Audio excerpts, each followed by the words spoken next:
What up, guys? Welcome to Conversations from Paris. It's Paris. I know. I really have to I have to be more professional. I have to give you guys my professional voice. Look, I got a mic. You see the mic? I have a mic. So I'm going to be so much more professional because that is what it's called for, right? Hey. I probably shouldn't do this. Hey, Mom, how are you? Hey, Brianna, I love you, girl. It's funny because I am so myself. I'm going to just do what I want to do. And so what I was going to say was, it's been so long since I've been on here, so I want to sing a song to myself. Maybe I'll sing it to y'all, and it will be a little less weird. Okay, here's the song. Welcome back, welcome back, welcome back. Okay, there you go. I sang a little bit of it. I'm not a singer, but that's what I wanted to do. And that's what I'm going to do. Hey, y'all. What's up? Welcome to Conversations from Paris. If this is your first time here, I am Paris, and this is a platform where we talk about mental health and life and living and being your whole version of who you are, living your truth and being the best version of you possible. And for the ones that know me and have been here, I miss you guys. I missed you guys so much. It's been a while. It's been a while. It's actually been since March of 2022. Yeah, that's a long time. I was like going twice a week since April of 2020. Wow. Can y'all believe the first time I went live on YouTube, not YouTube, but on Facebook at all ever was April of 2020. The first time, that's freaking almost 3 years ago. I just realized that. Wow. But anyway, I'm so excited to be here. For everybody that's watching the replay, hey y'all, what's up? Post in the comments that you're watching the replay, so I know. It's hard for me to know who actually watched it, so please post. I still interact in the comments, so if you say anything, I will respond back. Yeah, so it's been a while. I'm so excited to be back. I'm excited about this live. We're gonna have some fun today. I'm excited for what this is. We're in February. It's February 9th. It is 9 days into the second month of the year. How did we get here already? We're here, but we are. How befitting, hey Ro, how befitting is it that not only is it the love month, right? Valentine's Day and such. It's Black History Month. It's a good month, I think, to have this conversation. And it's so funny because time is like, it happened like this. And so I'm excited to be back. I'm excited to be back.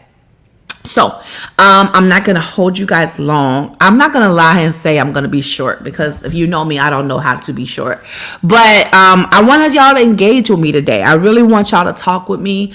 I want y'all to talk back. I think the more professional I've gotten, this is becoming a one-sided conversation, and I don't want that. Conversation, the definition of it is back and forth. Give and take. So y'all got to talk to me. I need that. Please feed me. I was going to pre-record this, but I said, no, this needs to be live. So I wanted to do it live so we can kind of have that back and forth banter. So please engage with me, because I'll engage with you. Like I tell you all the time, I'm not shy, so I can talk to myself. I don't need a platform to talk to just to myself. So this is meant to be engaging.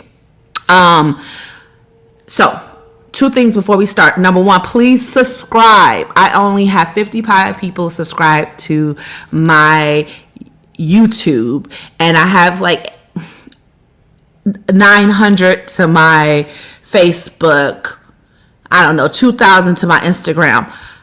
Please subscribe to YouTube, because this is where I will be doing my lives from. So you want to have all my notifications. You want to have all the newest information. So please subscribe. You just press the subscribe button. It's really easy. Just click it. Also, could you go ahead and Hey girl, hey Carolyn girl. If you could also go ahead and click the share button. Share this. I guarantee you this is gonna be some good information. I guarantee you somebody's gonna be helped. I'm guaranteeing you somebody's gonna be like, thank you for sharing that with me. So press the share button and then comment, okay? Oh yeah, bro, thank you. Like the video, please. The more you like the video, the more it's shared throughout the algorithm, and the whole goal is for this to reach as many people as possible. So I would appreciate you guys share it. Share, like the video and share and comment. Okay, let's get to it.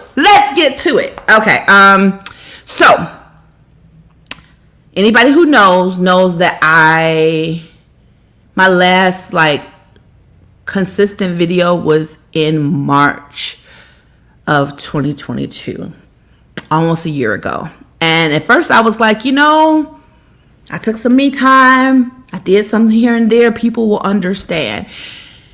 And while that's true, I've pride myself in transparency. I pride myself in being somebody who, shares the story because it can help somebody. And so while I was being private, I don't think that I was purposely omitting things, but I do acknowledge that it's time for me to share the story. It's time for me to tell the story. So let's go. I know it's going to encourage somebody. And God is leading me to share this story. So couple things here. Again, my show is about mental health. Y'all know that. That's what I'm going to talk about. And I'm talking about whole healing and being the whole version of you possible. That's what I do. Something I used to make sure I didn't do was talk about God a lot because I didn't want to scare people away. But this last year, if it taught me nothing else, I'm not going to deny any part of who I am. Nor am I going to scale it back. Nor am I going to pretend as though that's not embedded in the fabric of my being, of who I am. I'm not necessarily pushing it, but I'm letting y'all know that's I believe in God. I believe in Jesus. He's the head of my life. So when I tell this story, when you hear all of this, understand that this is also who I am. And you're going to hear this more often. I used to go out of my way to not say it in the past, and I'll tell you about what that's about. It has something to do with identity. And I told you guys this show is going to be about self-love, self-care, and identity. So be patient with me because I need to get it all out, right? And so the story, I'm going to be very it's going to be a shortcutted story, but I've got to get you all the pieces of it, okay? And so if you guys saw all of my advertisements, you understand what this topic is a little bit about. Death to Superwoman, or Superman, if any gentlemen are on here. It was very important for me to be able to say that. I feel like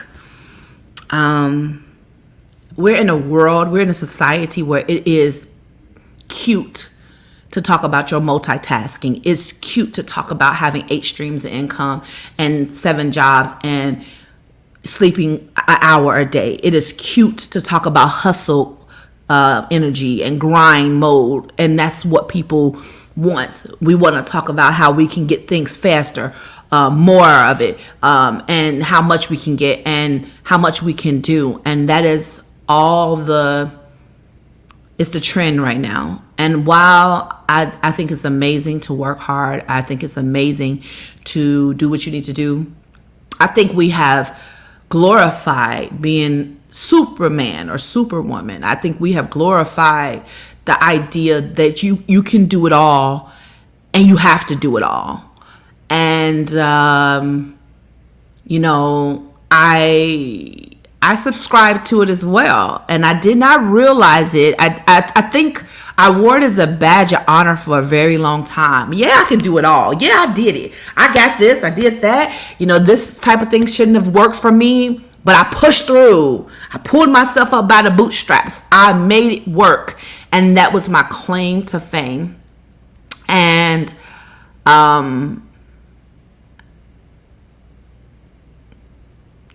let's just say I came in contact with my kryptonite.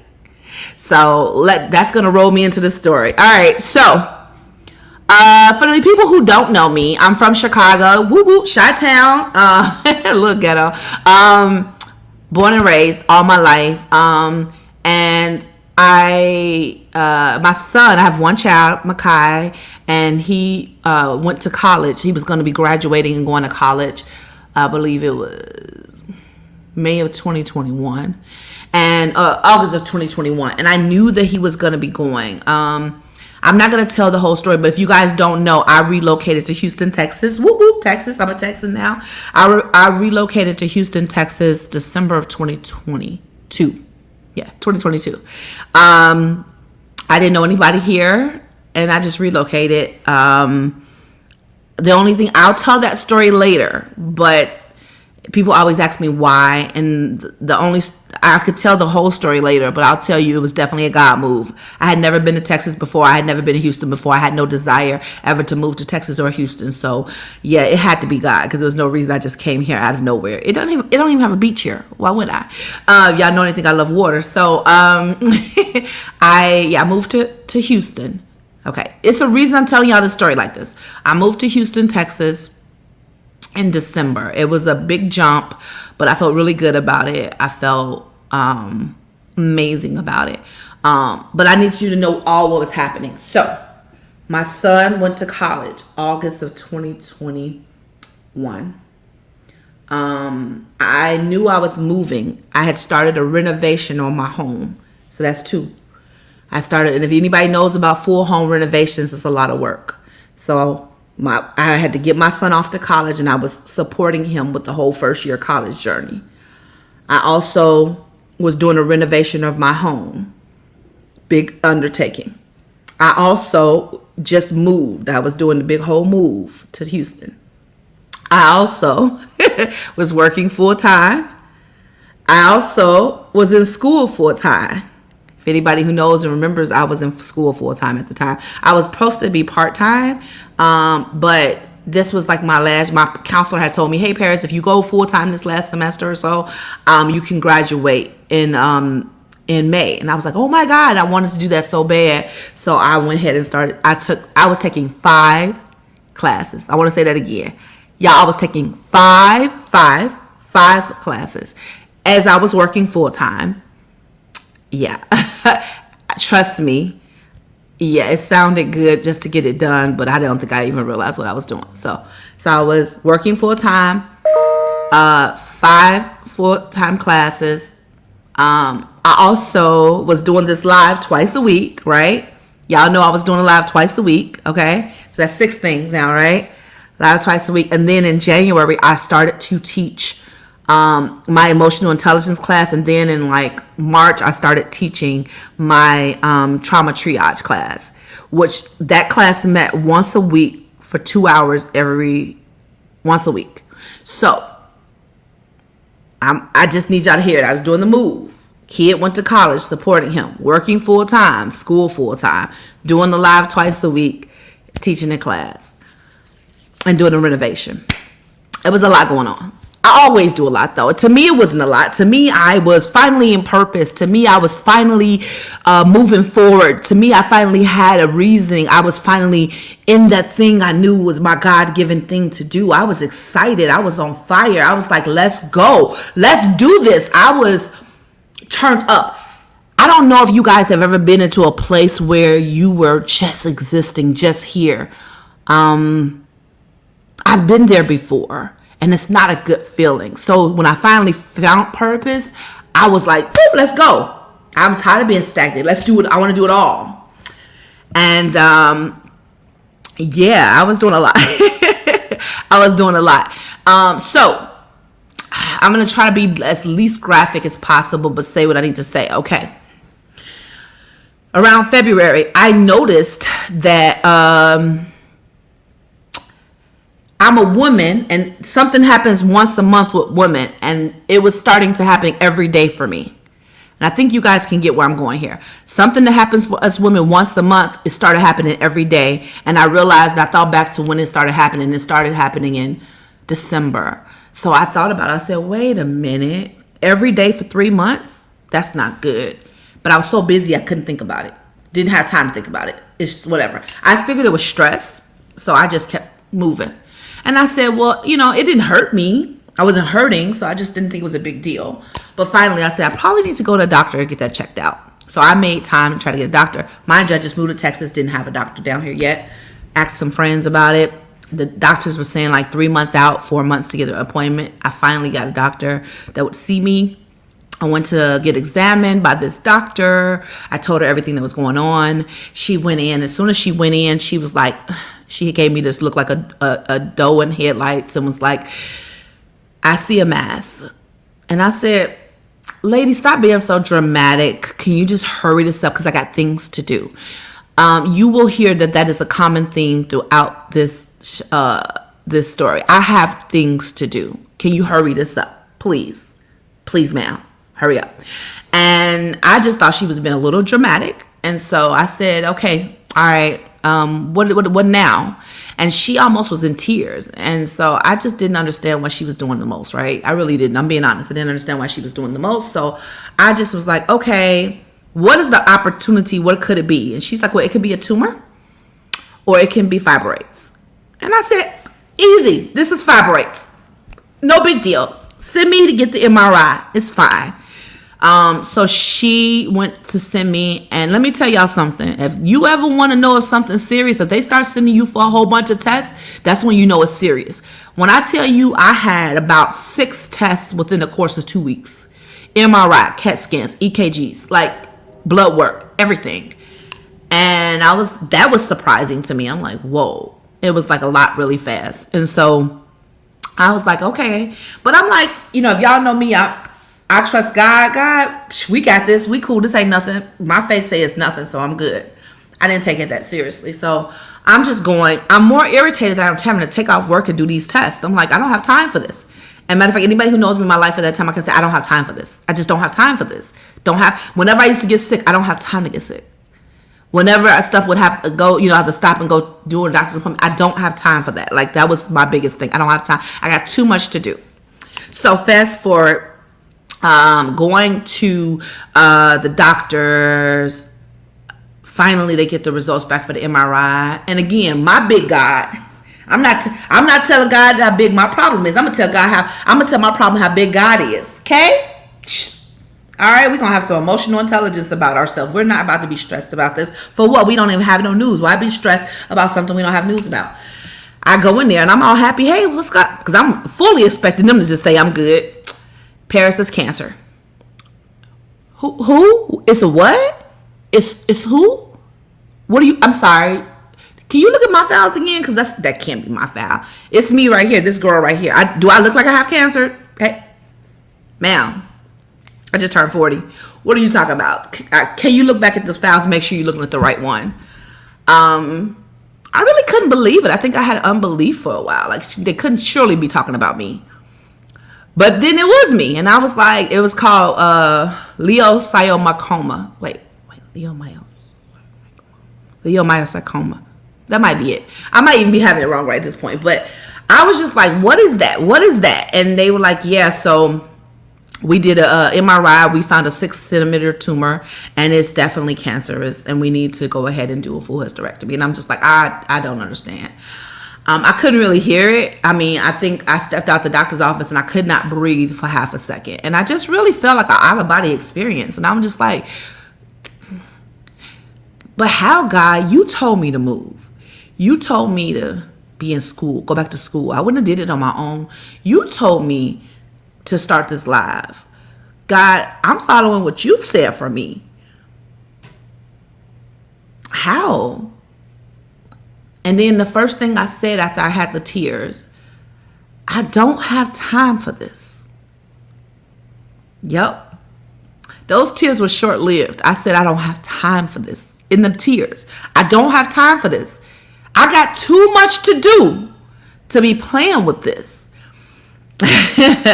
It's funny as I tell the story now. So, long story short, I went back to the doctor. I told him, listen, I'm not about to be doing no full hysterectomy. Nope. I want to have kids. I want to be married one day. Not going to do what not going to do what you said. Can't you just take this, just take the tumor out by itself? They're like, yeah, but if it's cancer, If it's, we got to take it, your whole uterus out. I said, it's not going to be. I already talked to God. It's not going to be. It's not going to be. So go ahead. Let's just do that. So they agreed to just take the tumor out. So I had surgery March 28th. It's funny because if I tell y'all these dates and you go back and look at my lives, I was still doing lives right up into my surgery. I just didn't want to stop. I had to do what I had to do. My boss was very supportive. Everybody at work was very supportive. I told them what's going on. My family and friends very supportive. They're like, hey, you want us to come down and go to the doctor with you? And I said, nope. I find somebody. It's fine. No big deal. I'll be fine. I did not want anybody to stop their life. I did not want anybody to cry over me. I did not want anybody to make a fuss over me. I didn't want people to look at me like I was some, helpless deer. I'm just being honest. That was what I felt like. And I didn't want people to make a fuss over me. I'm telling you this because we're going to talk about self-love and self-care and identity, right? I really had a problem with having people help me. It was a whole thing. And so I really was just like, no, I appreciate that thought. But no, you're not going to fly all the way down here so you can sit with me. It's an outpatient surgery. No big deal. I'm only taking 2 weeks off work. My boss said, you need more? No, I don't. No, I don't even know if I need 2 weeks. Probably need 1 week, Jeff. He's like, no, you'll take 2 weeks. I'm like, fine. I had to tell all of my teachers. I told you I was in 5 classes. If y'all know how private I am, I cringed at the idea of telling perfect strangers what was a very vulnerable thing that was going on with me. Most of my family didn't know. Most of y'all didn't know. My friends didn't know. Only a very few select people knew. So for me to go tell perfect strangers what I was dealing with so they can give me some grace. I hated telling anybody at work because everybody gives you the same look. When you tell them something's wrong, people look at you like this. Oh my God. Do you know how many people I told what was going on with me and they started crying and I'm consoling them?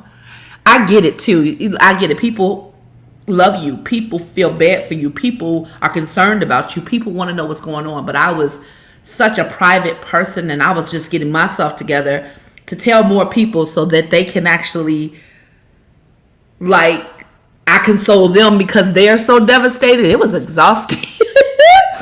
And so we tell my teachers, I was like, but all my teachers were amazing about it. All of them were awesome. Really awesome people. I'll give it up for Governor State. Everybody had such a heart. They told me to take my time.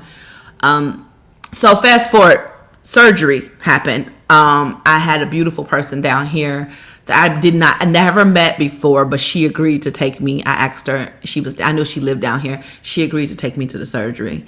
God, that's another story about God putting people in places, people in your life that you don't even know. And people stepping up for divine time. That's just a whole nother story. But yeah, she didn't even know her, never met her. I met her the day of the surgery when she picked me up.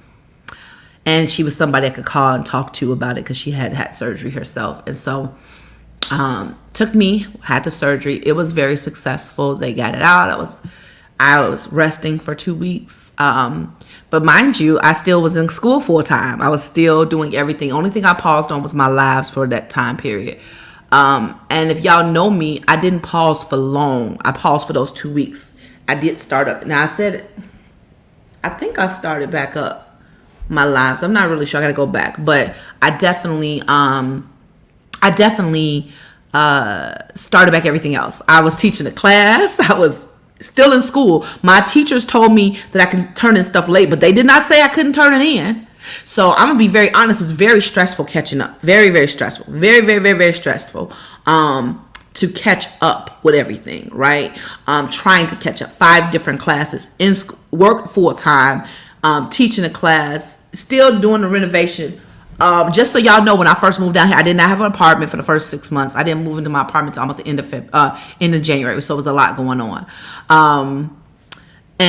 So I definitely was just kind of like, all right, I survived it. Thank you, Jesus. Thank you, God. I appreciate you. I love you. God, you got me through it. We're going to be fine. Follow up. Paris, gonna do a follow up. I knew. I had talked to God. Oh, and I forgot to tell y'all what God told me too, because I be talking to God and he talked back to me. He told me, all sickness is not unto death. When I first got my diagnosis, all sickness is not unto death. That's all I needed to hear. That was him reminding me that I didn't have anything to worry about. So I said, well, God, if I'm not going to die, what is this? Because I don't got time for this. I don't got time for this. Like, you know what I have to do. You told me to do it. And so I was really tripping. I kept telling God what I didn't have time for. Tip number 1, stop telling God what you don't have time for. Be so careful with what you say with these lips. Please be very careful what you tell people. Especially what you tell God. Okay. And so I definitely was just walking in there like, shoot, God to heal me. These people thought they don't know my God. Okay. I have my prayer warriors on contact. Okay. We've been praying. This is good. It's done with. This was nothing. Hey, Paris, it was cancer. You got to be kidding me. I'm not about to play with you. I already talked to God. He already told me this thing was done. What are we talking about here? What do you mean? Yeah, so you still have to have a hysterectomy. A second surgery? You have to. I said, but why? And I could not believe it. It took my breath away. I was so mad. I'm going to be honest with you. It tested my faith. It really tested everything in me because I said, God, you told me this was no big deal. You told me I was good. How? Because if this is what it was all along, why wouldn't you just make me have the full hysterectomy the first time? Now I got to have a whole nother surgery and take off time again, and I'm still in school? I said, doctor, I don't have time for this. So mind you, I had the surgery March 28th. He told me this like April 12th. I said, sir, I graduated May 14th. I don't have time for this. He said, well, man, y'all, I'm in finals with 5 classes. 5. And I'm like, sir, I don't have time for this. And he said, well, you better make time. And I said, I don't know what you want me to do. He said, you need to have the surgery right away. I said, well, what if it's not? I said, when I tell y'all, my doctor is amazing because I kept telling him everything. He was like, I cannot let you walk out of here and just say you're not going to do this. I said, well, how about this? Not only do I graduate May 14th, I said, I graduate May 14th. Can I walk the stage? He said, deal. I'll let you have surgery May 16th. And I said, oh, no, I'm in summer school, too. I have to do summer school. That was part of it. I had to do 3 classes in summer school. That starts May 16th. I can't have surgery May 16th. He said, Miss Johnson, you can't put it off. I said, sir, you wasn't just in school, me trying to catch up from just 2 weeks. And now I know hysterectomy, they want you off for 6 weeks. Where? How? I'm not going to be able to do it. It was the hardest thing in the world catching up. Because guess what? Everybody will tell you to take off, but let's be honest. Ain't nobody going to do that work for you. Not that I expected anybody to. I'm just being honest. Ain't nobody going to step in and do the stuff for you. But just as I said, step in and do stuff, I will say, let me come back to that. Let me say, nobody's going to help you, but you will get help. Remember that line. Nobody's going to help you, but you're going to get the help. And I'm going to come back to that because that's good. So I was like fighting the doctor. I said, I don't want to do it. I went to God. I said, what if I just don't have the surgery? I'm telling y'all, when I went through everything, I talked to everybody. I tried to get second opinions. I tried everything. I had to have a conversation. And one of my good friends said something to me. She's like, so you don't want to have the hysterectomy because you're scared that because you want another child. I said, well, what if I do? What if I want to get married? And what if my husband wants another child? And she said, but do you want another child? I said, but what if? And I kept saying that. And she said, let me say this to you. She said, what type of man is God going to send you that's supposed to be the person that's supposed to be for you that's going to be mad at you because you had to get a hysterectomy because you had cancer and you can't have a child? Does that sound like the man God's going to send you? And I sat there and I was like, that makes some sense. So I was operating off of a fear, because you know how people do. They tell you you can't birth kids. They don't want you, just in case. And I just was so consumed with that, I think, because I was unmarried. I'm like, So, but my son is 19 and I love him and I'm very content with him. And if I never have another child, I was going to be fine with that. But I wanted to, just in case, my husband wanted a child. The husband I haven't met yet, or at least I don't think so. Here's a pose for the husband, just in case he on this live.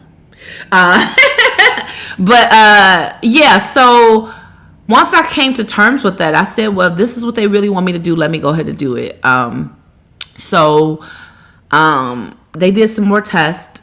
I told my doctor, I moved some classes around during the summer. I told him I absolutely wasn't having a surgery May 16th. And I said, I'll make a deal with you. I'll move some classes around. 2 of my classes will be over July 6th. I'll do the surgery July 11th. He was very upset with me because, mind you, we talked April 11th. So I told him I'll have the surgery July. So let's count it down. April, May, June, July. I told the doctor he wanted to have the surgery in 2 weeks. I told the doctor 3 months. He said, Miss Johnson, I don't suggest that. I said, I'm not asking you. Can you make me have the surgery? He said, I can't make you. I said, well, then I'm not going to have it. He said, I'm telling you, I would hate for you to have the surgery and then the cancer would go all up. He said, because you have a very rare kind of cancer now. So, guys, you probably want to know, did I have cervical? Did I have ovarian? Did I have cervical, ovarian, or uterine cancer? None of the 3. I am the 3rd woman in medical history to have this type of cancer. It was in my vaginal area, and they don't have a name for that. I cannot make it up. I am in medical journals because I am the 3rd person who's ever had this type of cancer. So, if, this is just like God. If I'm going to have it, I'm going to show out, right? If y'all ever thought I was extra before, you better know your girl is extra now. She's in the medical journal. I told my doctor, I said, I need a copy of that for my record. I need everybody to know she was patient number 3, okay? That's who she was. Yes, that's me. You're not going to hide I ain't going to have it like everybody else have it, right? If y'all know me, that's a whole, like... Okay. On a more serious note, he was worried that the way it works is that the cancer was in my uterus, but it was dripping down, and that's what it was. He was worried it was growing in my uterus, and it was going to spread, and I was going to be in a really bad position. And unknowingly, no, because they won't know because they can't take a biopsy of the inside of your uterine wall. And the way the cancer was, the leiomyosarcoma is a uterine smooth muscle tissue cancer. So they didn't understand how it was somewhere else besides the uterus.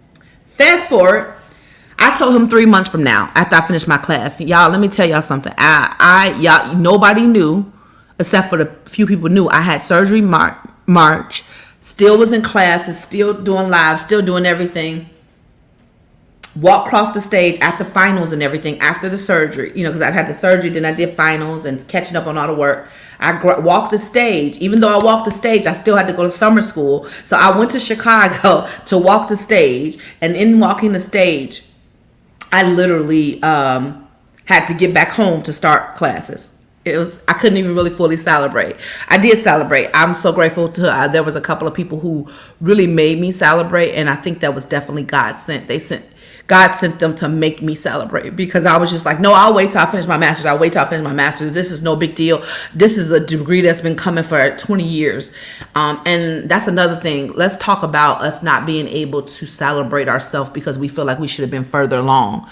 My God, I was big corrected about that. This whole identity. I should have done that. I'm way behind. I'm not where I'm supposed to be. And therefore, I'm not able to celebrate my wins. I literally am holding my breath because I feel like I'm not where I want to be. And therefore, I'm not acting, and I'm not purposeful about being in rooms. I'm not purposeful about pursuing everything I'm supposed to pursue. Now, I know you guys are like, you said death to the Superwoman. Yes, death to the Superwoman. Superwoman or Superman wants to do everything and all the things. What I want to be is a person of purpose that is doing the things she's supposed to do in the capacity she's supposed to do them, in the divine timing that I'm supposed to do them in. Hear that again. I want to do the things that I am purposed to do in the capacity I'm supposed to do them in the divine timing I'm supposed to be at. Don't want to do all the things anymore. I thought I needed to, but that's what I learned, right? So, listen, sis, celebrate, because I didn't know how to, obviously, right? And so in the process, I said, I'm going to do everything I need to. God sent me somebody that was completely amazing, that had went through a similar situation with cancer, and she's like, well, let's do this cancer-free diet. And so I did this thing. It was, y'all, let me tell y'all something. It was extreme. It was no, what is it? no sugar, no dairy, no animal meat, no animal products, no gluten, no something else. It was like 6 things. Basically, it was fruits and vegetables. But I did it, and I was taking natural supplements. Yes, our celebration was wonderful, Mom. I love it. I was taking fruits and vegetables. I was taking all natural supplements. I was taking at one point 49 pills a day, and I was, eating this very strict diet because I said, we're going to starve this thing. I was praying and fasting. Everybody I knew, we're going to pray this thing out. They're going to say I don't need it. I'm going to make sure my temple is what it's supposed to be. Listen, y'all, I was like, we ain't taking this laying down. Let's do all the things, as I was still doing everything else. So the doctor finally agreed to July 11th. July 11th came. July 6th came. I finished 2 of my courses, but I still have my main course going.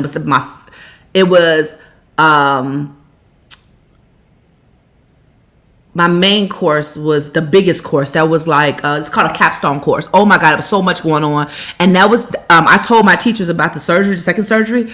Oh my God, this teacher was like, I don't know why you even told me this. Y'all, I wanted to cry. I said, because mind you, I already didn't want to tell people. I already am private. And the teacher said, I don't know why you telling me that. You need to drop this course because you'll never make it. Y'all, when I tell y'all, I couldn't believe she responded like that. It was just a lot. A lot. And guess what? I almost allowed that to make me feel away. Listen. I almost allowed that to make me feel away, but it just pushed me. I said, well, ma'am, if you're not going to give me any grace, then I'm going to just work hard. I'm going to show you better than I can. She's like, you need to drop this course and take it again. I said, I am not. This is the last course I have. You think I'm going to take it? After everything I just went through, you think I'm going to take all this stuff over? Ma'am, no, you don't have to give me grace. I guess I'm going to have to just work hard. I guess while I'm here trying to heal, you're going to have to just allow me. I'm going to have to do what I have to do. So I told my boss again, and I said I was going to take 2 weeks off work. He says, no, you need to do short-term disability, take at least 3 weeks. I said, I'm not doing that. I can't take off that long. It's going to be so much work piled up for me. They're not going to be able to survive. It's just too much. I can't. I'm a manager in my job. I do a lot of different things. Even more than that, it's just I oversee a lot of things. I've been off for a week before, and things have been crazy when I got back. So you can imagine me worried about, taking more than 3 weeks off, right? So I finally agreed to take 3 weeks off.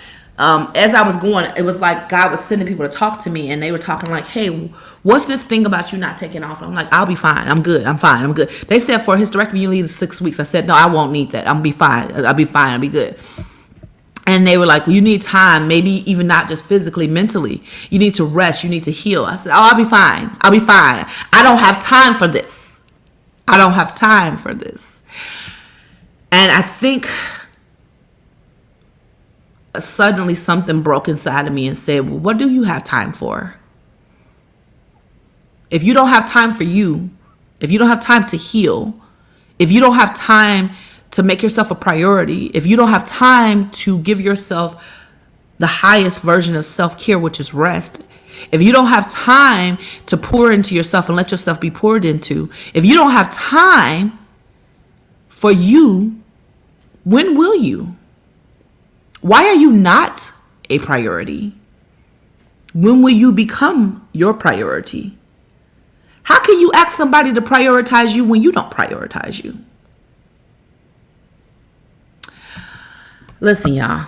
When I tell y'all this thing got me on together, and I cannot speak for anybody else, but I think I 100% believe that this was not about the cancer. I think this was about me not understanding rest, and me not understanding that I don't have to do all the things. And I did not realize I was living a performance-based life. I did not realize that I had a Martha spirit. Anybody who has biblical knowledge knows that kind of, I got to do all the stuff, all the things. And it's so funny because I always thought I was Mary in that story. I want to sit at the feet of Jesus, but I was really Martha. And I did not understand. That I really didn't know how to practice what I preached. If y'all know me for the last 2 years, I've been talking about self-care, self-care, self-care, self-care, self-care, self-care. I talked about it so much. I did not, and I would go get my nails done. I would go get me a massage from time to time. I go on trips. Y'all know I love my trips. I was doing all the things. But I wasn't taking care of my physical body how I was supposed to. I didn't have time. Didn't have time to go to the gym. I didn't have time to cook good meals. I didn't have time to check on my own mental health. I didn't have time to be quiet enough to really talk to God and meditate and really just, have my own time. I didn't have time. And I think that's what it was all about. It was about the idea of not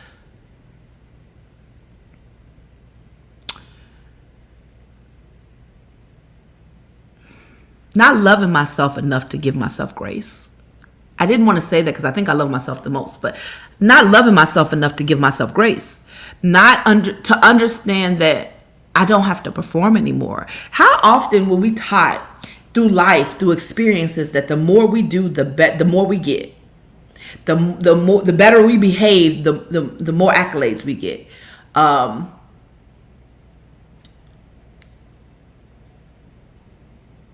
I think it's so ingrained to us. There are a lot of high-performing people that's dealing with high-performance anxiety. They are good at all the things. They have a list. They have list 1, 2, 3, 4, 5, 6, 7, 8, 9, 10. And they want to check it off everything on the list. And they're good at the list.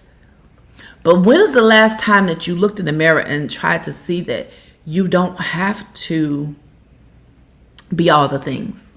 You're no less than. My biggest lesson was learning how to not always do, but I had to learn how to be. I had to be content in who Paris was. Not who people thought Paris was, but who Paris actually was. I had to sit in that and be good with that, right? And so, let me tell y'all something. My friend convinced me to take the full 6 weeks. And I'm trying to tell y'all, if y'all know me, to jump from 2 weeks to 6 weeks, that was a huge thing. God, I had to strip a lot of things back in order for me to be comfortable and sit in the fact that if my job could not be without me for 6 weeks, if I couldn't take 6 weeks off to heal, what am I doing with life? What am I doing? I really had to reevaluate, and it was a hard thing. I'm not going to sit here and tell y'all it was an easy thing to do. This is talking about death to Superwoman. Y'all, I was peeling off the cape a little bit at a time. And at this point, I started unbuckling the cape, but I still had some pieces of it that I was almost holding it on. So I had the second surgery. They did the full hysterectomy. It went really well. I had 2 allergic reactions. That was no big deal. But besides that, it healed really well. Glory be to God. I'm cancer free. Somebody put that in the thing. Sis is cancer free. I'm in remission. To God be the glory. No more cancer inside of me. No chemo, no radiology. And they went back and did the test of my uterus. They finally took out to try to see if it was uterus in my wall, like the doctor said. Just so y'all know, he said it was a 50-50 chance it was or wasn't, and they could not tell, so they had to take it out. They took it out. There was no cancer. I'm going to say that again. No cancer, which means what? The first surgery, they got the tumor out, and they didn't never need to do the second surgery. And I went to God. I was so grateful. I said, thank you, Jesus. Thank you, God. Whew, I'm so glad it's over with.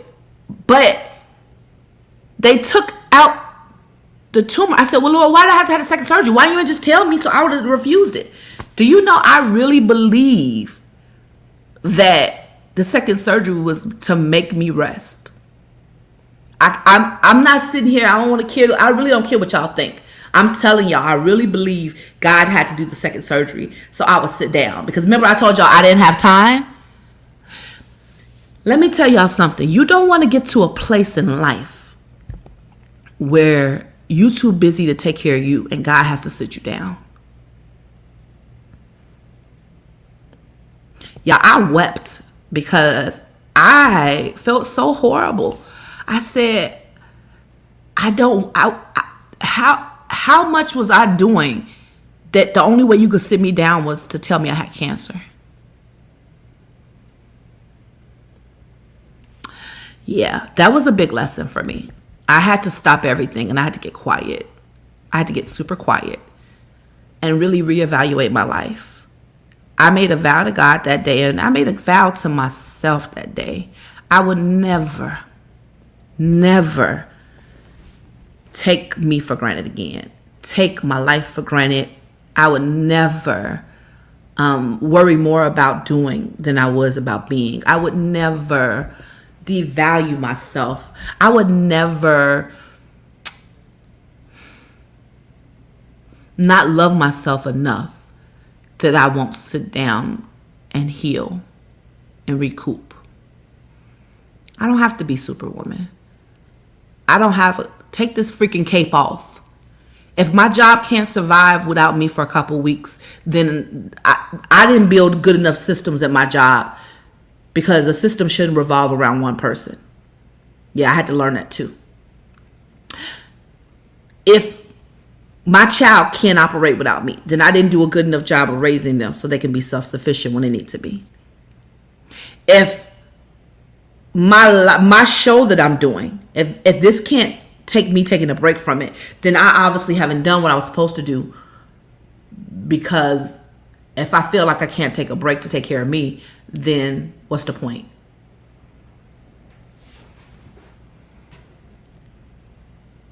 So let's talk about it. Let's talk about what's self-love.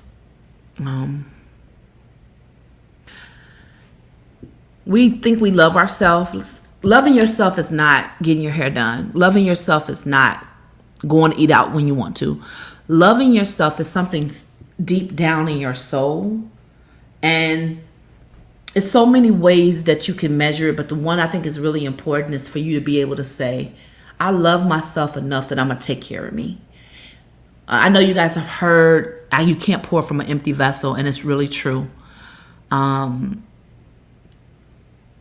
But I think I like the one better where it says that when you get on a plane, they tell you that if the air pressure drops, they tell you that if your mask drops, that if you have somebody with you, that you need to put your mask on you first before you can help secure their mask. I like that visual because that visual helps me to realize that I used to think it was really selfish when they said that. I said, well, why wouldn't I put it on my kid first or my elderly parent first?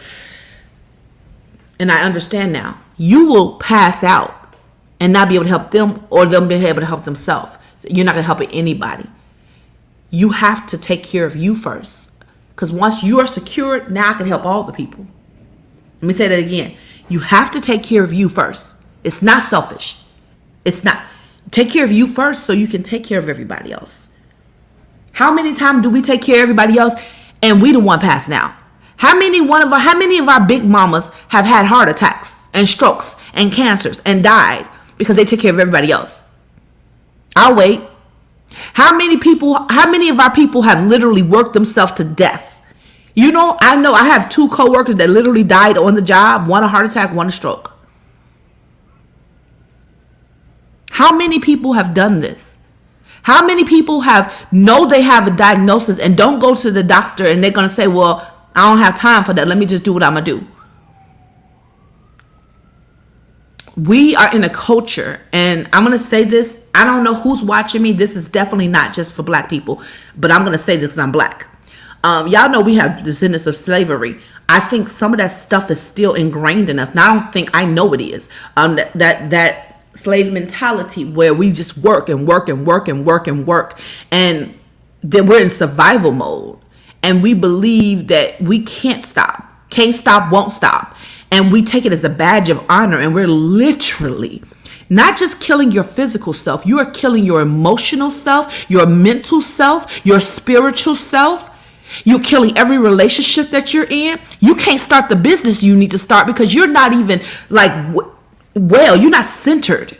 You feel like your mind is all over the place and you don't know why. It's because you're working yourself to crazy. You're delirious. You're not getting enough sleep. You don't take care of yourself. You don't put the right things in your body. You don't prioritize your mental health. You don't prioritize your relationships. You isolate it. I'm not fussing. I'm telling y'all what I did. And I was on here every day for 2 years talking to y'all about mental health. And although I did follow a lot of things I said, we're all a work in progress. There were some things that I could do better. And I was so busy and wrapped up in purpose that I was slipping behind the scenes. Y'all heard about Twitch, and everybody talks about that. And I'm not comparing myself to Twitch anyway. But what I'm saying is, you wonder how somebody that can smile every day, that's serving everyone every day, can fall behind, because the reality is that they're not really taking time to evaluate on a real level what's going on. And although I wasn't sad or anything, my performance anxiety was killing me. My need to perform was killing me.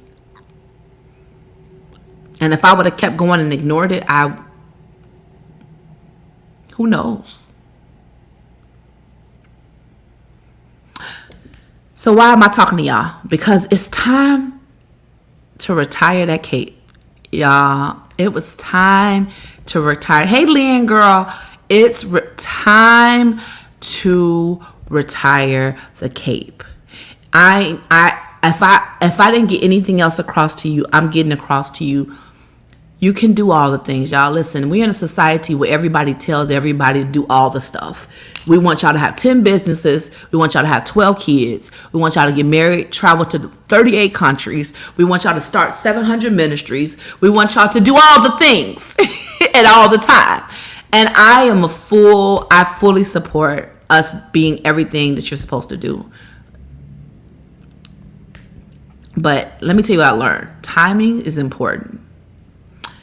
Rest is important. Let me tell y'all something. I need y'all to see my shirt. I wore it on purpose today. Y'all see the shirt? It says rest. My friend Ronisha, she makes these, y'all. Y'all better get y'all a shirt.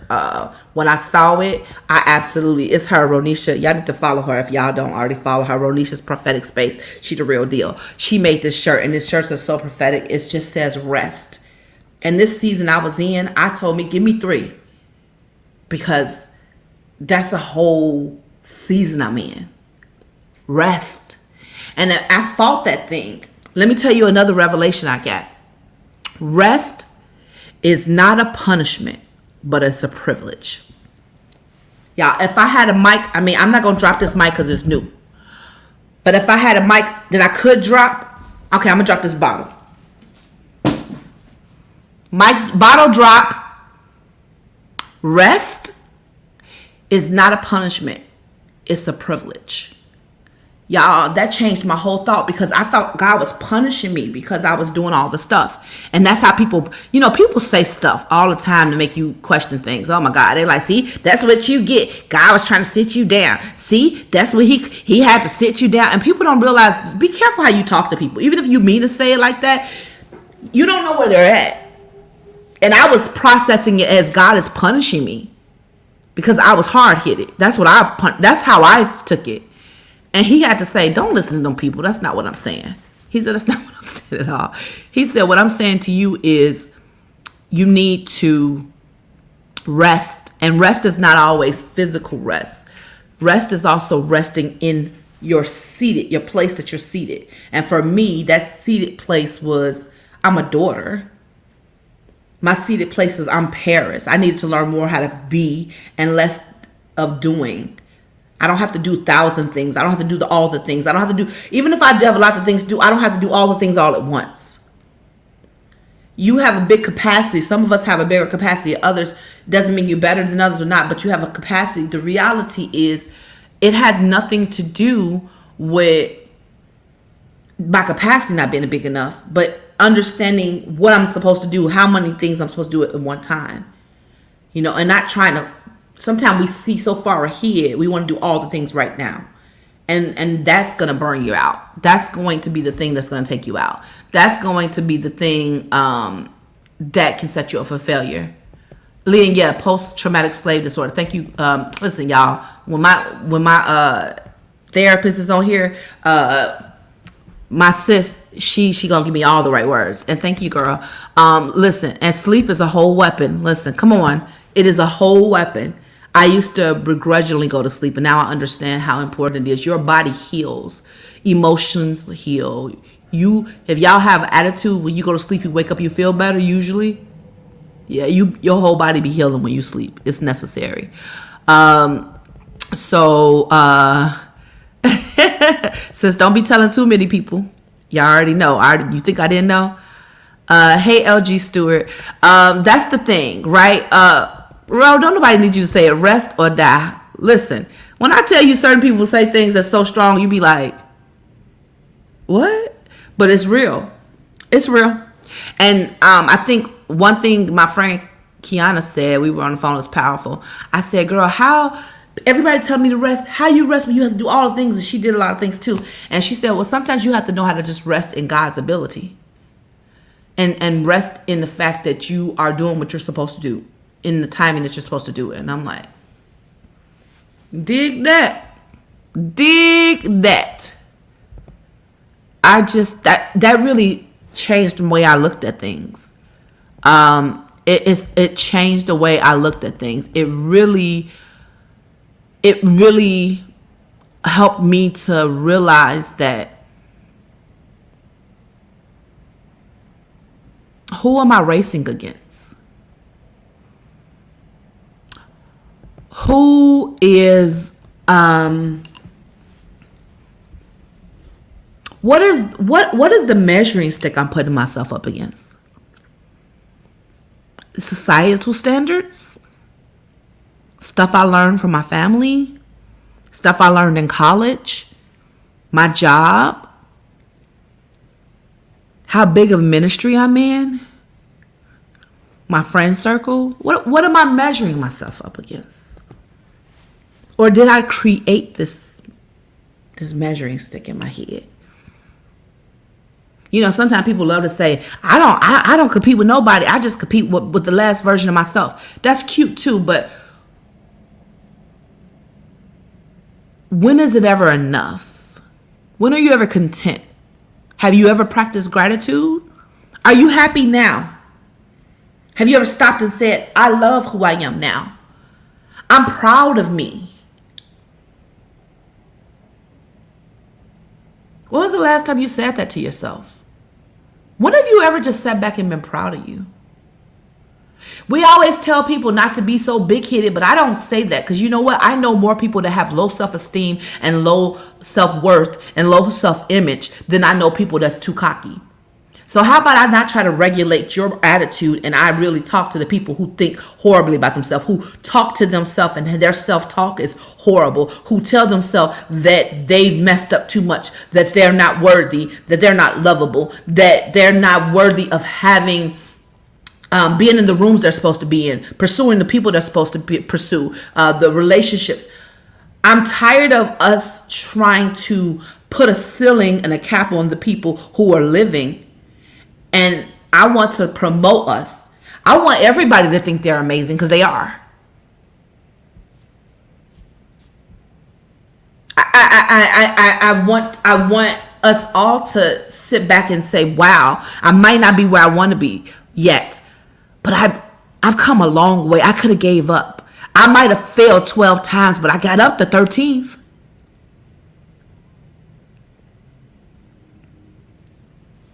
So we talked about self-love, self-care, because the highest form of self-care you can do, y'all know I talk about it all the time, is therapy. I really believe that you guys, man, let me tell you something.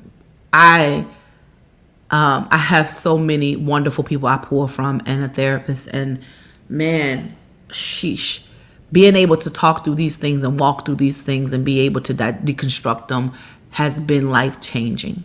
Life-changing. Life-changing. Yeah, I believe in God and therapy, okay? Both and. Do you hear me? And so the last thing I want to talk about was identity. Until you stand square-footed in your identity, you will continue to try to be all the things everybody else thinks you should be. You will try to measure up against other people. You will wear, if you wouldn't ever wear somebody else's draws, then how dare you wear the expectations of them for you in your life? It's just that personal. I know that seemed very, what's that word called? That seemed like it was very personal and very unnecessary. But I need y'all to get that uncomfortable. You would never wear your mama drawers, would you? You would never wear your daddy's, boxers. You would never, wear your pastor's, undergarments. So then, why do we walk in their footsteps of what we think they think? Let me frame that better. Why do we overly concern ourselves with what they think we should be? I understand that your parents shape identity. I understand when you're in church, you get some identity there. I understand your friends and your spouse. I understand all those things. But if you don't get clear about who you are, the naked truth, which means you have to take off any other clothes. Let me tell y'all something. I'm not going to go into it with the garden, but it's always something very poignant and very important about when Adam and Eve were both naked and they didn't realize they were naked, right? It's so pure about it. One of the things I like to think about is the fact that they were just who they were. When they ate of the tree of good and evil, they then picked up this ideal of who they were or how they weren't, what they had and what they didn't have. The snake put that in their mind about, did you realize, this is what it is? And I think that's what we end up doing so often, is that we pick up and put on the clothes of other people and their opinions of other people, their thoughts, their hopes, their goals for our life. And we walk around with all this stuff on. We don't know who we are. If you sit down with most people, they don't know who they are. If you ask most people for a 1-minute bio to tell you who they were, they couldn't give it to you. They could tell you who they hope to be. They could tell you who they used to be. They could tell you who they think they are. They could tell you who they think they're supposed to be. But oftentimes people can't tell you who they are. And that's because we have an identity crisis in this world. So, what was the purpose of all this? Why did I come on here to tell you all of this stuff? If you know me, you understand how I did not want to tell my story. I rather kept it really quiet and just keep going. But I knew that I was going to help somebody. I knew this was necessary. I understood the assignment. What's that song? You understood the assignment. Okay, I understood the assignment. I understood that this was not for me. But I'll even tell you, as I'm telling the story, I am even getting more healing from it. Hearing myself say it.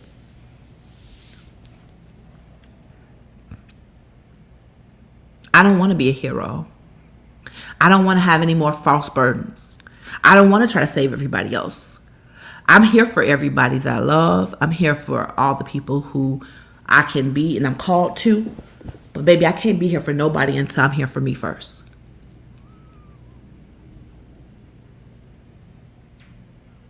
It's simply not possible. But I watched football. Illegal foul on a play. I was doing stuff that was illegal fouls on a play. No ma'am. No, sir. No more. No more. And so I'm calling y'all out. I'm calling y'all out because guess what? 2023, we're not doing it.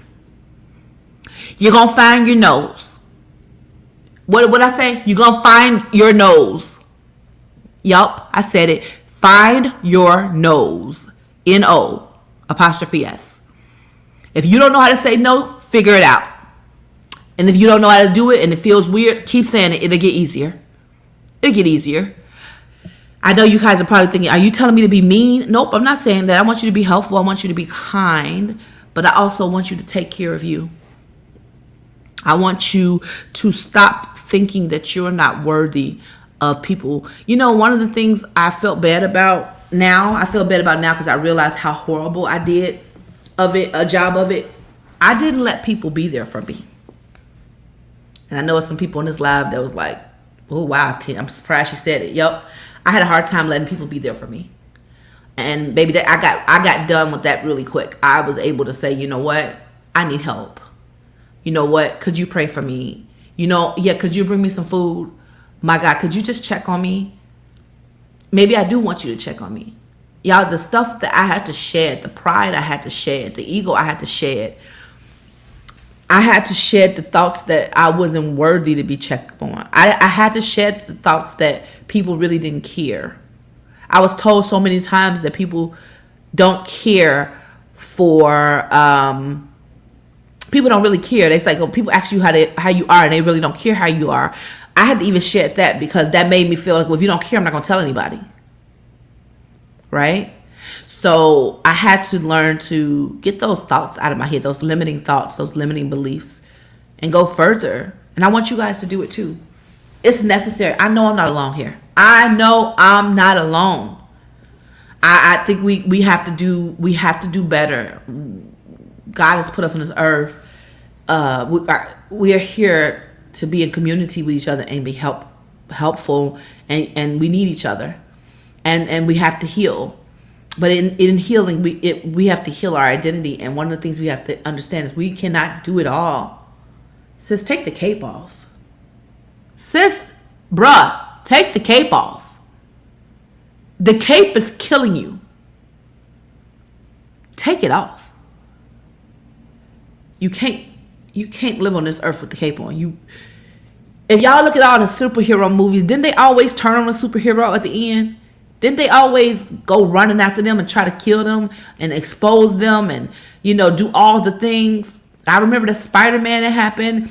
They always wanted to crucify the ones that helped them. Isn't that life? The very people that celebrate you in one moment can, say crucify you in the next moment. Y'all better stop being fearful of people. Subscribe to people. You better stop worrying about how people think of you and do what you're supposed to do and only what you're supposed to do. In this season right now, your life is necessary. It's so necessary that you get clear about what you're supposed to be doing. So necessary to take care of yourself and be in the best health and condition of your life. We just came out of a mass pandemic and we lost so many people. And I think a lot of people, we realized, just weren't doing well. You're just seeing it more. None of this stuff came overnight. This stuff is just highlighted. And it's gotten worse because people are starting to realize they did not have the coping mechanisms that they thought they had. So it's time for us to step up and be honest and start to heal. Do the work. Not be scared of this work. Take care of yourself. And then reach out and let other people take care of you. We need each other. So no, I'm going to ask for help. If y'all get a message from me, hey, can you help me with this? Hey, can I get this from you? Can I get this? Can I get you to support this? Yup. I used to hate asking people for anything, but I know where that came from now, and I had to heal. This season is going to need boundaries. You're going to have them. You're going to have to figure them out. You're going to have to figure it out. Yeah, Tracy, it's okay to be not okay. It's okay to ask for help. It's necessary. It's not just okay, it's necessary. It's self-preservation at the very, very bare minimum. It's self-love. It's knowing who you are and being okay with knowing that I can be strong in who I am and still ask for help. It's both and. It's not mutually exclusive. I can be strong and need help. I can be strong and need help. I can be strong and need help. I'm saying it louder and louder because you got to get that into your spirit, because I didn't for a long time. So, I really appreciate you guys listening, but I really hope you get the message. There's somebody that either is listening to this now or somebody sent you this and you're watching the replay. Hey, and you need to really hear that you're worth it. Man, if you're here on this earth, it's absolutely time for you to take care of you. It's absolutely time for you to fight for you. Man, I'm tired of you fighting for your kids and fighting for your parents and fighting for your siblings and fighting for your friends and your spouse, but you don't never fight for you. It is a low form of self-hatred. It's a low form of not feeling low self-esteem. It's a form of low self-worth. You don't want to look at it like that because you don't want to be a victim, but I'm telling you, if you have problems with taking off work to go to the doctor, you're dealing with this. If you have problems with, not being able to show up when you don't feel good for somebody, you got a problem with this. If you have seven things going on and somebody calls you that you love and they ask you to do something and you're going to still do all of it even when you don't feel good, or when you have a lot, when you're just really busy and can't say no, then you're dealing with this. Step out of the performance. Aren't you exhausted mentally? Aren't you exhausted emotionally? Aren't you spiritually exhausted? Aren't you drained? When do you get to recharge?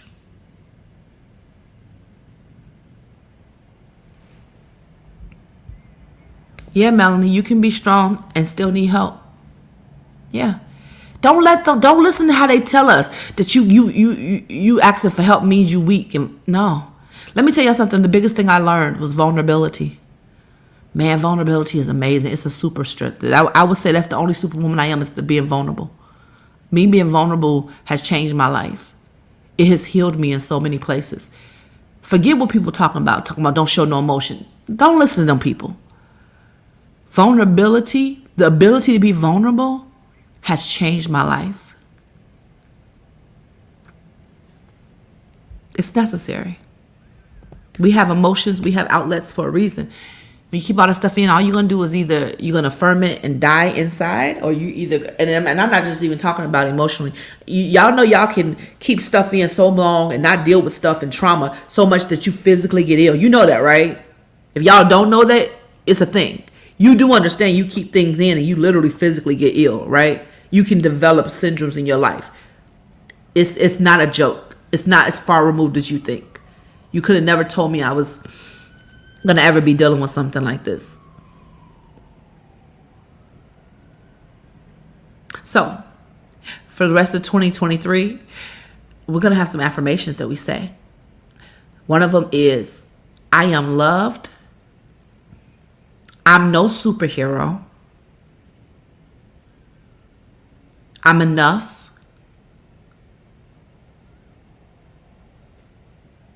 And I'm worthy to be loved. So we're going to practice that. We're not going to just say it, but we're going to embody it. We are going to walk this year being on the journey to being whole. It's important. I'm tired of watching people die for no reason. I mean, some stuff we can't control, but there are some people that literally are walking zombies. There are some people that they look alive, but they're dead inside. There's some people that's doing all the things, but they're just doing. You ever heard somebody say, I'm just here so I don't get fined? You ever hear people say, I'm just trying to make it? No more. No more. We're not just surviving. We've come too far to just survive. We've come too far to just survive. We need to start thriving. We need to start existing. We need to start living abundantly. We need to start being everything that we're supposed to be. And that doesn't mean that you pick up 10 things and juggle them. It means that you get clear about the 1 or 2 or 3 things you're supposed to do.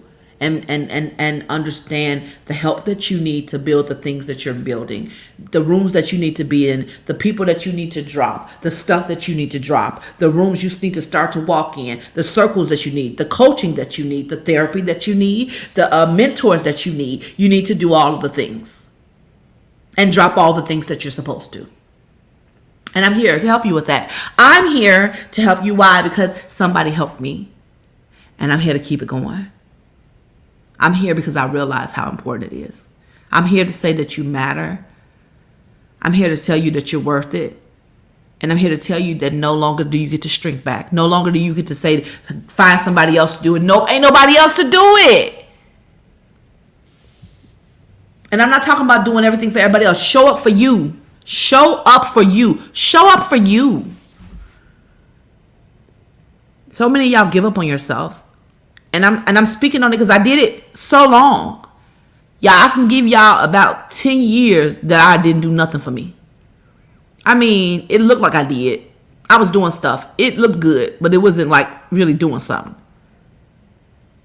And I beat myself up about that. But I believe that I'm right where I'm supposed to be right now. And so, y'all, let's do this. You don't have to do it alone. I'm here. I have so much stuff coming up. Y'all, 2022 try to take me out, but baby, I got too much to do. And it's the way I'm saying it in a different way now. I have prioritized what I have. I've put down a lot. Oh, a whole lot. And now I only am picking up the things I'm supposed to. And when I pick them up, if they too heavy, baby, I put them back down. Do you hear me? Do you hear me? Do you hear me? If it's too heavy, I put it back down. And I said, and I talked to God like, okay, we supposed to be picking this up, or did I jump the gun again? Because I don't want to be jumping the gun. If I'm not supposed to do this, tell me. No. Y'all be so fast to run to some stuff. Not I anymore. I wait a minute. Am I supposed to be doing this? Maybe am I supposed to be doing it now? Some stuff like y'all, it's some stuff I'm supposed to do. I just wasn't supposed to be doing it at that same time. So am I supposed to be doing this right now? So we gonna have these conversations. We're gonna be talking. It's gonna be so many things that's coming up. I'm so excited for all the stuff that's coming up because guess what? Now that I've dropped some of the things that I wasn't supposed to be doing, it's time for me to walk in the full capacity what I am supposed to be doing. I'm walking straight up. I'm rested. I'm working from a rested place. I'm working from a rested mentality. I can think clearer. My spirit is freer. Y'all, we gonna be all right. I hear that Kendrick Lamar right now. We gonna be all right. We gonna be all right. We really are. We really are.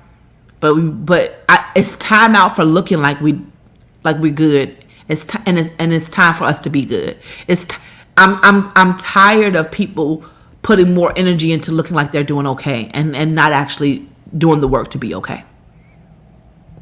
I'm tired of it. I'm over it. I'm really over it. I'm gonna get to some of these comments and then we're gonna get out of here. I just like to get to some of y'all comments. I just appreciate y'all. I asked y'all to engage. You have engaged me. I love you guys. Y'all, I got so much coming up.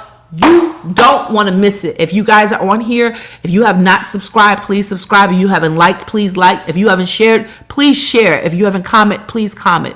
I always read the comments. I always reply. Hit that notification bell because baby, when I tell you it's so much about to come out of me because I've been able to rest, all that stuff that's set up here is coming out, but it's coming out in order. And I'm telling y'all, I have the stuff that I'm supposed to give out and I'm excited about it because holding it in makes me anxious. So now, and I don't want to be anxious for nothing. So we're going to do this. This is my friend Carolyn. Thank you, Paris, for sharing. I pray that God continue to heal you and that you continue to help others take care of themselves. I love you, sis. Thank you, sis. I appreciate that. That's our first time coming on. I love first timers. I appreciate it. That's one of my skate sisters. Love you, sis. Let's see. Rose said tumors, cancers, nerve conditions, all type of stuff. This is when I was talking about what not working on the trauma inside, how it can manifest outside physically. This is what I was talking about. Yes, these are definitely things that can happen. Yeah, Tracy, I'm only gonna pick up what's for me. No more picking up other stuff. I don't have the capacity. Nope, baby. I got 10 no's to every yes. Do you hear me? Nope, I'm not gonna be able to do it. I'm not going to be able to do it. I'm sorry. Appreciate you. Love you. Listen, Ro, you said we aren't carrying any more false burdens. Listen, baby. Call me bag lady. Listen, I was the bag lady. Do you hear me? I carried everybody's stuff. Y'all know how many nights I stayed up about somebody else's stuff? Y'all know how many nights I stayed up looking for other people's, for issues, for solutions to their problems that they didn't even want? I won't even go there. You know how many people will tell you and dump on you and tell you about their stuff and then don't want you to help them with anything. And so you stand up and I'm a solutionist. I want to fix everything. Let me tell you how God got me real clear. He said, I'm supposed to be the Lord of their life. I'm supposed to help them fix things. Are you putting yourself above me? And I said, I'm just trying to help. And I realized in that moment, let me step back because I can't do it better than God. So let me just step back and let him do his thing. I'm going to handle what's for me. Oh, I'm in trouble trying to help you? Say less. Say less. Let me back it on up. Back it on. Back it. I'm going to back it on up. I ain't got to do all that. Say less. So I've been stressing, carrying all these bags, and you mad at me because I'm carrying your bag. You don't want my help? Shh. Yeah, no longer. Not doing it. The pace of the Lord. Listen, divine pacing, divine timing. It's important. And Ro, you said thanks for awesome live. Thank you, girl. I appreciate it. Listen, y'all, oh my God, I can't believe I've been on here hour 20 minutes. I did not want to be this long, but I did want to get everything out. I needed to share everything. So I think I did get it all out. I want you to walk away with 3 things. Thing number 1, learn to love yourself. If you don't know what that looks like, we're going to have more depth talking about those kind of things. I gave some examples. Go back and watch the live you just came on. The replay is going to be up. Number 2, self-care. Self-care is not just going to get your nails done or going to get a massage. Self-care is doing the work, the internal work, the healing, dealing with the trauma, getting a therapist, getting in healing sessions. It's necessary. Do the work. And then identity. You need to figure out who you are. You need to really figure out not who people want you to be, not who you thought you were supposed to be, not who you hope to be, who you really are and and what your purpose is on this earth. Once you get clear about it, you're not going to have to work up stand as an imposter. You're not going to be out here just doing stuff. You're not going to pick up everything. You're not going to say yes to everything. I did all the stuff because I didn't know what I was supposed to be doing. Did y'all hear me? I did all the stuff because I didn't know what I was supposed to be doing. But when you know what your assignment is, you won't allow people to put other things in your hand. Because I can't do this well if I'm doing this, and this. These things weren't even supposed to be for me. I'm going to do this not as well as I'm supposed to because I'm doing stuff I was never supposed to do. No more. No more. I don't want y'all to be exhausted. I don't want y'all to be worn out. I don't want y'all to die prematurely. I don't want you to be a zombie. I don't want you to be surviving. I want you to thrive. I want you to walk in your purpose. I want you to walk and live in passion. I want you to be able to rest physically, emotionally, spiritually, mentally. I want you to be able to really enjoy life and celebrate the moments. So I celebrate you all. Thank you. Thank you. Thank you for rocking with me. Y'all make this so easy. I appreciate you. Like I said, I got so much coming up. Y'all stick with me. 2023 about to be litty. You hear me? You hear me? It's going to be amazing. If you need me, you know how to reach out to me.